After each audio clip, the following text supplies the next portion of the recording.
Le moussaf de Rosh Hashanah, il est spécial par rapport au moussaf qu'on a l'habitude de faire pendant les autres jours de Shabbat, les autres jours de Hagim. Qu'est-ce qu'il a comme spécialité?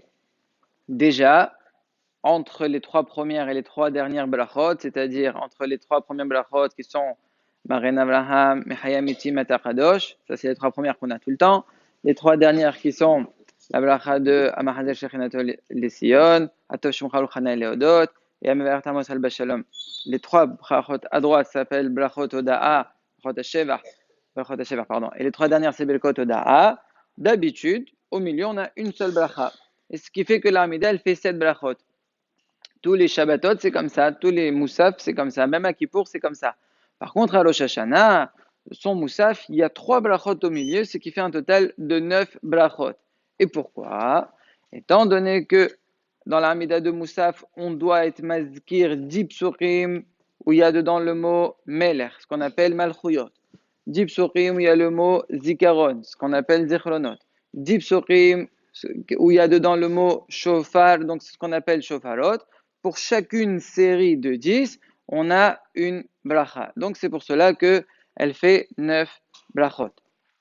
Maintenant, dans la bracha du milieu, donc mamash le milieu, la cinquième, celle de Zichronot, puisque l'ordre c'est Malchiot, Zichronot et Shofarot, à la fin, on dit Wa'aqidat Ishaq Hayom Lezarot Tizkor.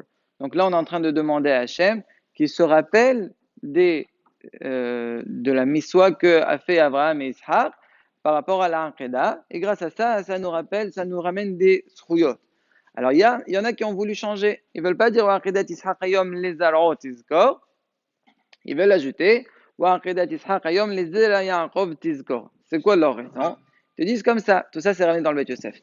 Étant donné que tu es en train de dire quoi? Wa'aqidat Ishaq, l'Aqidat Ishaq Hayom, tu veux la rappeler pour qui? Les Zaro.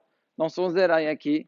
Il y a deux. Il a eu deux enfants, Ishaq. Il a eu Esav et Yaakov. Donc là, tu es en train de donner les sruyot même pour Esav. Quoi? Tu veux bénir le Zera de Esav. Donc c'est pour cela ils ont voulu ajouter les Zera Yaakov.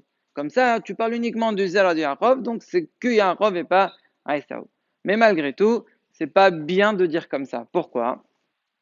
Parce qu'on sait très bien que le pasteur dit Ki Ishaq iqare lechazara.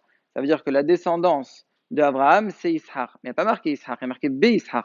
Ishaq, on est de Resh, une partie d'Ishaq et pas tout Ishaq. C'est pour exclure qui? Justement, pour exclure Esav. Donc automatiquement, dès que tu dis les Zaro, évidemment, le vrai Zera de Ishaq et le vrai Zera, c'est la descendance à partir de Yaakov Avinu. Donc, il n'y a pas besoin, il faut pas changer, il faut garder ce qu'on a. Et celui qui change, il s'appelle Shonem Madbien Shitavon Chachamim. Il est en train de changer de ce que les Chachamim ont été métachel. Il n'a rien à mis. Si quelqu'un il s'est trompé, il avait un livre où il a écrit ça, quand même, il dit Avad Israqit. Mais les Chetchela, c'est pas comme ça qu'on fait. On voit cette halakha que la descendance, c'est uniquement une partie à chaque fois. On voit ça dans Ilchot Nedarim. Si quelqu'un il fait un Neder, il dit je veux plus profiter du zélan d'Abraham. Le pshat, c'est la descendance d'Abraham. C'est qui la descendance d'Abraham? A priori, j'ai bien dit a priori, il y a deux dans deux. Il y a Ishmaël et Ishaq. Donc il n'a pas le droit de profiter ni de l'un ni de l'autre. Et là, la elle est que non, il a le droit de profiter d'Ishmaël. Pourquoi? Parce que c'est marqué Ishaq.